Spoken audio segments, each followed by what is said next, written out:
Welcome. Today we're going to explain more about the Bhakti school called Gaudiya Vaishnavism, established by Śrī Caitanya. The teachings of this school are the ones I've been explaining in Exploring Bhakti. In the last episode, I introduced you to the 5 Bhaktivedanta schools, of which Gaudiya Vaishnavism is one. And I'll include a link to that video here, so you can have a look in the description. Okay, let's start with a definition by explaining each word of the phrase. This will be helpful. The word Gaudiya originates from the word Gauda, which is an ancient name for West Bengal, India. Therefore, the word Gaudiya identifies the school's origin in West Bengal. The word Vaishnavism means worship of Vishnu or Krishna. So Gaudiya Vaishnavism is the devotional tradition founded by Śrī Caitanya teaching Krishna Bhakti. Now, all 5 Bhaktivedanta schools understand that the Absolute is a Supreme Person, known by the names Vishnu, Krishna, and Narayana.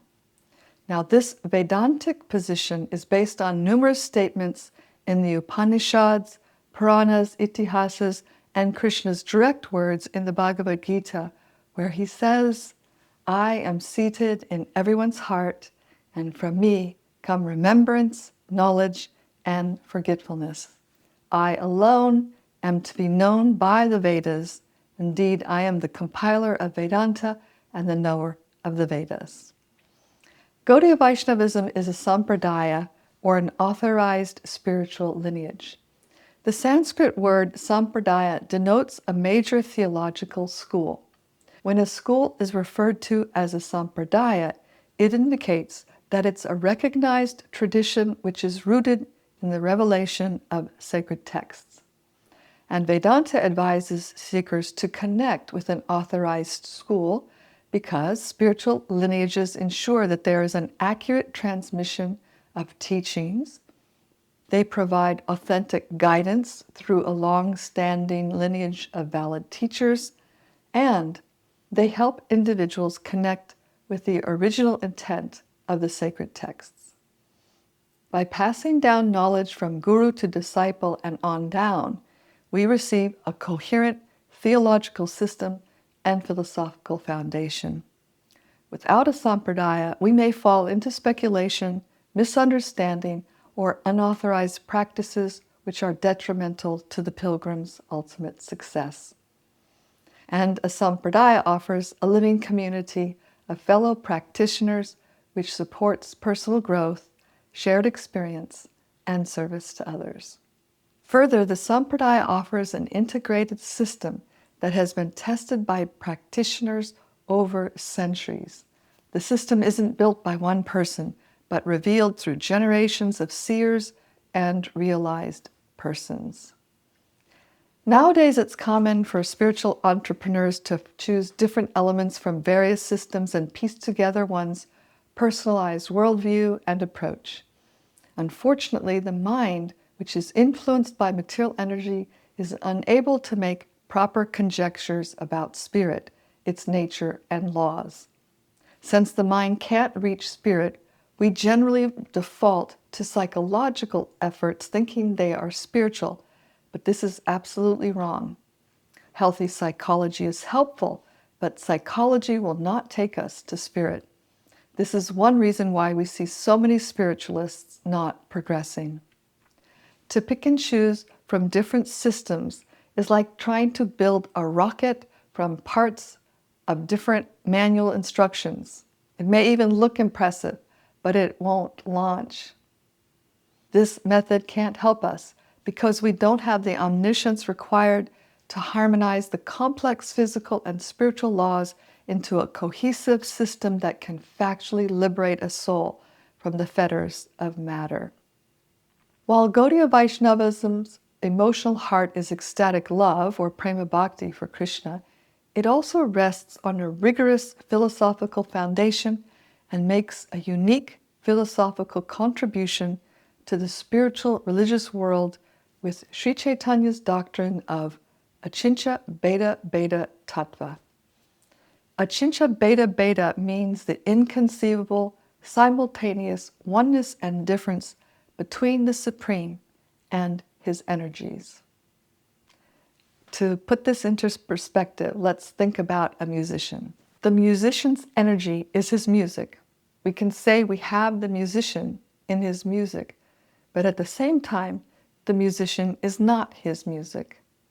So a description of this requires a whole episode, but let's try to bring out the essence of what this metaphysics implies. First, Śrī Caitanya harmonized the core elements from the 4 earlier Vaishnava schools. From Ramanuja, Gaudiya Vaishnavism accepts the Lord's personal form and qualities.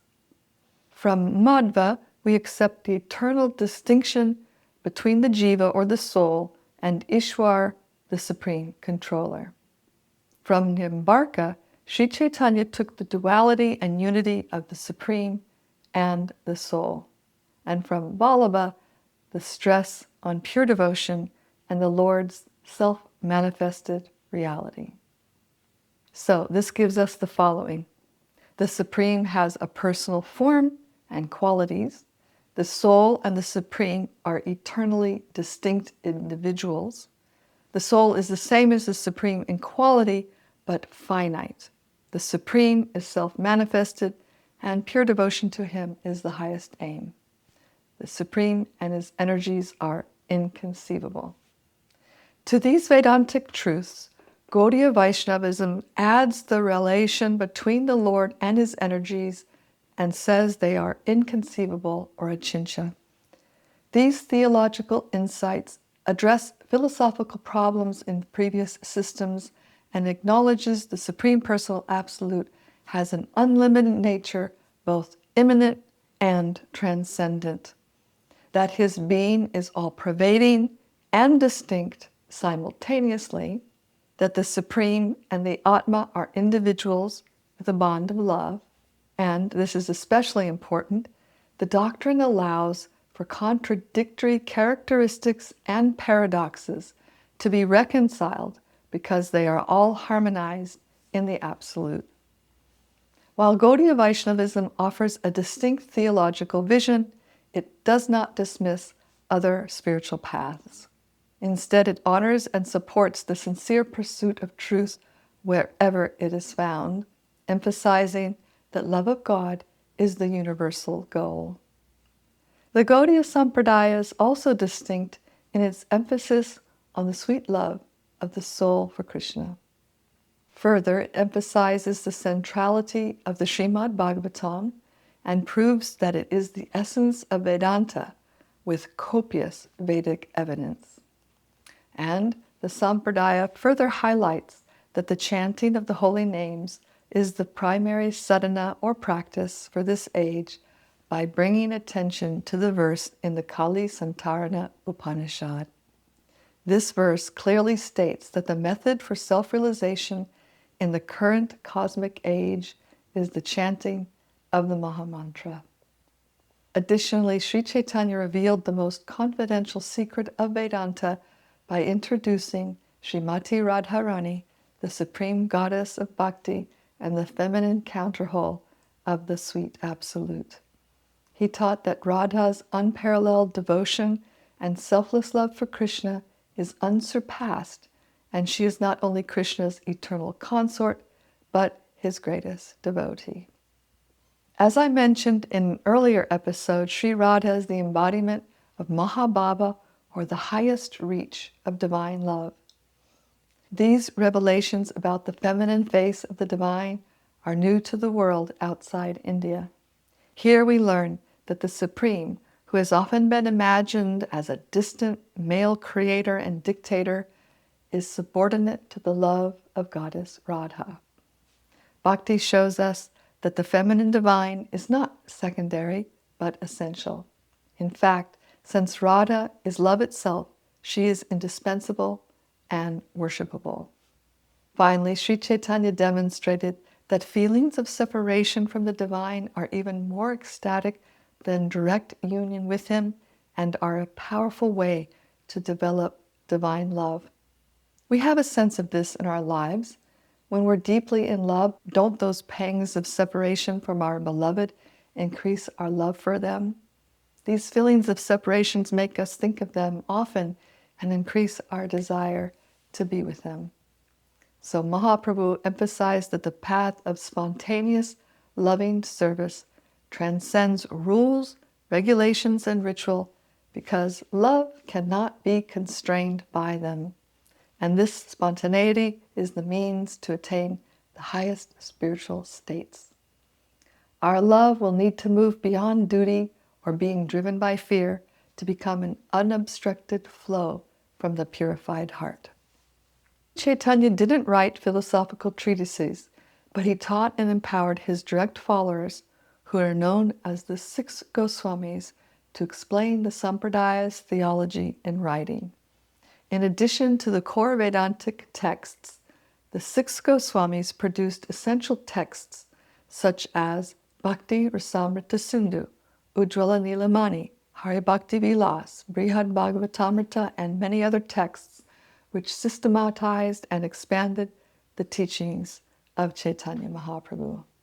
A later Acharya, Vishwanath Chakravarti Thakur, is especially known for his commentaries on Bhagavad Gita and Srimad Bhagavatam, and Baladev Vijabhushan, another Acharya in the Gaudiya lineage, wrote Govinda Bhasya, a commentary on the Vedanta Sutras. In the 19th century, Bhaktivinoda Thakur revived and re-articulated Gaudiya Vaishnavism in the modern era. He published authentic texts of the Six Goswamis, and some of those manuscripts were very difficult to locate, and he wrote new books in Bengali, Sanskrit, and English. His presentation made Bhakti intelligible to educated audiences, and importantly, he envisioned a global future for Śrī Caitanya's message. His work was carried on by his son and disciple, Srila Bhaktisiddhanta Sarasvati Thakur, who was a modern reformer.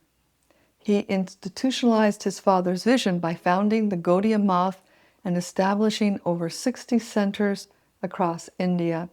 He boldly challenged caste-based and ritualistic distortions of Bhaktivedanta philosophy. His sharp philosophical writings and fearless outreach laid the groundwork for taking Gaudiya Vaishnavism beyond India. And his disciple, A.C. Bhaktivedanta Swami Prabhupada, transplanted the ancient Bhakti tradition into the modern, globalized world, presenting it faithfully yet accessibly in English. His life work was the English translation and commentary on Srimad Bhagavatam and Chaitanya Charitamrita, which are core texts for Gaudiya Vaishnavism. And what makes his contribution unique is his globalization of Bhakti Yoga.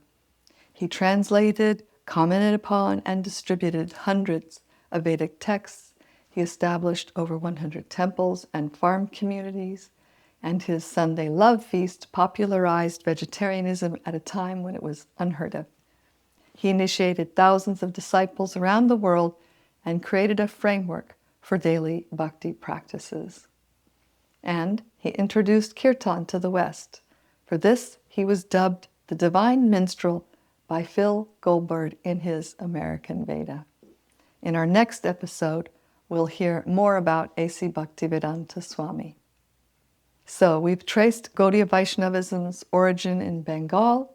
We've seen how its roots draw deeply from the Vedas and how it blossomed across the globe with kirtan, sacred texts, and living practice.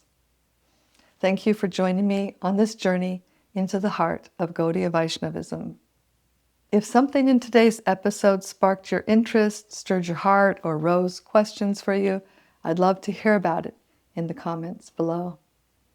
Please share knowledge of Bhakti by liking and sharing the episodes, and subscribe for more on this ever-unfolding journey into the land of Bhakti. Until next time, may your path to divine love be blessed. Swasti astu Vishvasya. May there be good fortune throughout the universe and for you.